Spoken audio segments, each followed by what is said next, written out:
চুপ করে থাক, পেছনে থাক। সোনার হরিণকে নিয়ে এসেছিস, বেশ করেছিস। এবার থাম।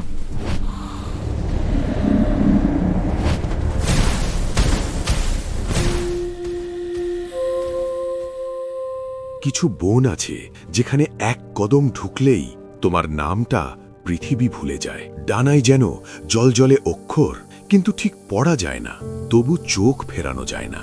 এই প্রজাপতিটাই আজ কাউকে ডাকতে এসেছে। বনের নাম অন্ধকূপ।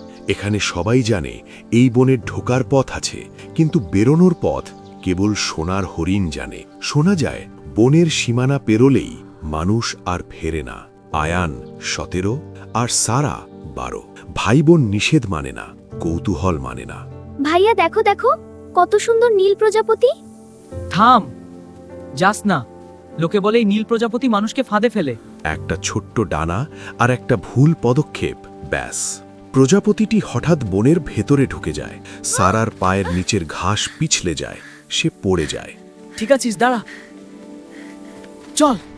হঠাৎ চারপাশের বাতাস বরফের মতো ঠান্ডা হয়ে গেল। আকাশ দেখা যাচ্ছে না, পেছনের পথ যেন গাছেরা নিজেরাই সরিয়ে দিল। এই বনটা জ্যান্ত, কারণ বিশাল বিশাল গাছগুলো নিজেদের ডালপালা দিয়ে এক দুর্ভেদ্য ছাদ তৈরি করেছে। হু হু করে তাপমাত্রা নামল, যেন নিঃশ্বাসও ধোয়া হয়ে যাচ্ছে। চুপ, পায়ের শব্দ পাচ্ছি, কিছু একটা আসছে।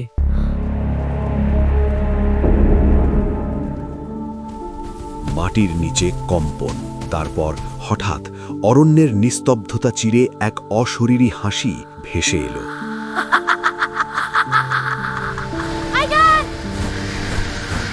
দৌড়া, থামিস না! দৌড়া, থামিস না! ঠিক তখনই বনের গভীর থেকে সোনালি আলো ফুটে উঠল। ওরা বুঝল মাটি নেই, নিচে হাজার হাজার মানুষের হাড়। হাড়ের ফাঁকে ফাঁকে জন্মেছে লতাপাতা, যেন বনটা সব ঢেকে দিতে চায়। আমরা বাড়ি যাব তো? আর তখনই অন্ধকারের বুক চিরে দেখা দিল সেই রহস্যময় সোনার হরিণ। তার চোখ থেকে নীল জল, যেন সতর্ক বার্তা। ও কি আমাদের সাহায্য করছে?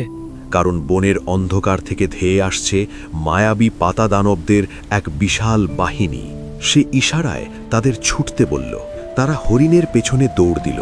হরিণটিকে অনুসরণ করে তারা একটি গোলক ধাঁধায় ঢুকল। জ্যান্ত কাঁটা গাছের গোলক ধাঁধা। এখানকার দেওয়ালগুলো পাথরের নয়, বরং জ্যান্ত কাঁটা গাছের। দেওয়ালগুলো নড়ছে। আয়ান সাবধানে, কাটা দেখে হাঁটো। দানবরা থামে না। ঠিক পেছনেই শোনা যাচ্ছে পাতা দানবদের মচমচ শব্দ। এখানকার দেয়ালগুলো যেন শত্রু। প্রতিবার মোড় ঘোরার পর পথ পাল্টে যাচ্ছে। এটা গোলক ধাঁধা।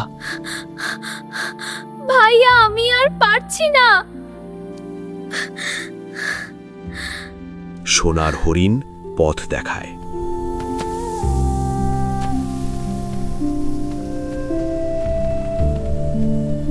এইটা এমন একটা চক্র, যেন কেউ ওপর থেকে সব ঘুঁটি সাজাচ্ছে।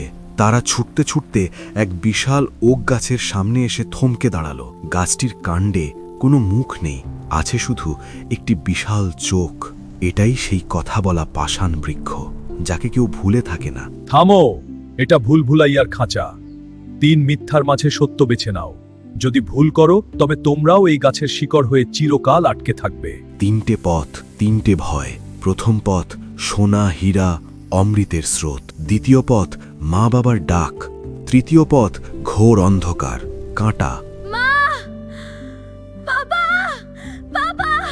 না সারাই আসনে, মা বাবা এখানে আসবে কোত্থেকে? এটা জাদু। কিন্তু ওরা ডাকছে। হরিণটি তার পা দিয়ে তৃতীয় পথের অন্ধকার মাটির দিকে ইশারা করছে। আমরা কষ্টের পথ বেছে নেব, কারণ সত্য সবসময় কঠিন হয়। কাঁটা গায়ে লাগলো, কিন্তু এটাই ছিল সত্যের দরজা। ভাইয়া, মাটি কাঁপছে। শক্ত করে ধর। তারা অন্ধকারের দিকে পা বাড়াতেই জাদুর দেয়াল ভেঙে চুরমার হয়ে গেল। দানবগুলো ধসের নিচে চাপা পড়ল। বাঁচার জন্য শুধু দৌড়, অবশেষে তারা গোলক ধাঁধা থেকে বেরিয়ে এলো, কিন্তু পথ শেষ হলো না। বন আরও ভেতরে ডাকছিল। সামনে দেখা দিল এক কুৎসিত জঙ্গল। এখানে গাছগুলো যেন মানুষের মাংসপেশির মতো কাঁপে। ঝুলে মনে হয় গাছ না, যেন শরীর। গাছে গাছে ঝুলছে মানুষের মতো ছায়া, সত্যি কিনা বোঝা যায় না। সামনে এক বিভৎস হাড়ের কুটির, যা তৈরি হয়েছে বাঘের খুলি আর মানুষের হাড় দিয়ে। চুপ করে থাক, পেছনে থাক। কুড়েঘরটা তখনও খালি মনে হচ্ছিল। ঠিক সেই মুহূর্তে দরজা কেঁপে উঠল, আর ভেতরের অন্ধকার থেকে বেরিয়ে এলো ডাইনি খরপোড়া। সোনার হরিণকে নিয়ে এসেছিস, বেশ করেছিস। ওর রক্ত খেলে আমি অমর হয়ে যাব, আর তোদের কলিজা দিয়ে আজ রাতের ভোজ হবে। আমরা চলে যাচ্ছি, আমাদের যেতে দাও। এখন তোকে একা পেলাম, তোর ভয় দেখাই। ডাইনি তার জাদুর লাঠি ঘোরাতেই এক ঝাঁক বিষাক্ত কালো ধোঁয়া সারাকে ঘিরে ফেলল। আয়ান, মাথা ঘুরছে। সারা, আমার দিকে তাকা, কথা বল। ধোঁয়াটা ওর শরীর ছুঁয়ে রংকে যেন অন্ধকার করে দিল। সোনার হরিণটি তখন তার শিং দিয়ে ডাইনিকে আক্রমণ করতে চাইল, কিন্তু ডাইনি প্রস্তুত ছিল। আলোকে খাঁচায় বন্দি করলে মানুষ অন্ধ হয়। ডাইনি এক ঝটকায় হরিণটিকে লোহার খাঁচায় বন্দি করে ফেলল। ওকে ছাড়। একটা বাচ্চা ছেলে আমাকে থামাবে?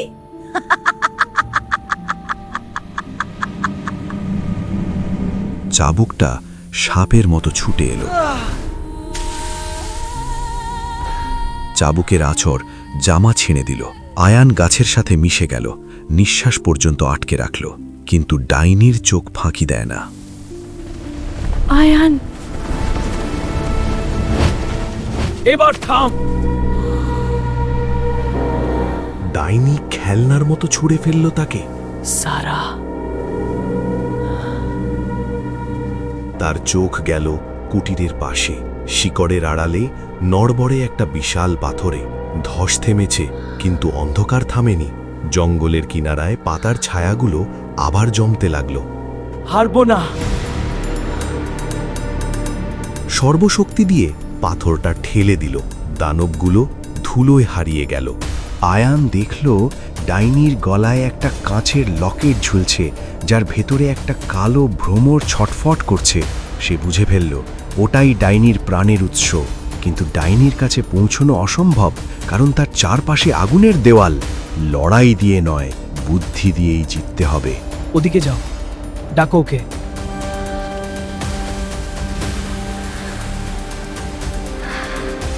এইদিকে, আমি এখানে। সুযোগ বুঝেই ঝাঁপিয়ে পড়ল আয়ান, কিন্তু ডাইনির শক্তি তাকে মাঝ আকাশেই থামিয়ে দিল। ডাইনি যখন আয়ানের দিকে এগোচ্ছে, ঠিক তখন আয়ান পকেট থেকে তার গুলতি বের করল। সে এক টুকরো পাথর কুড়িয়ে নিয়ে ছুঁড়ে দিল ডাইনির দিকে।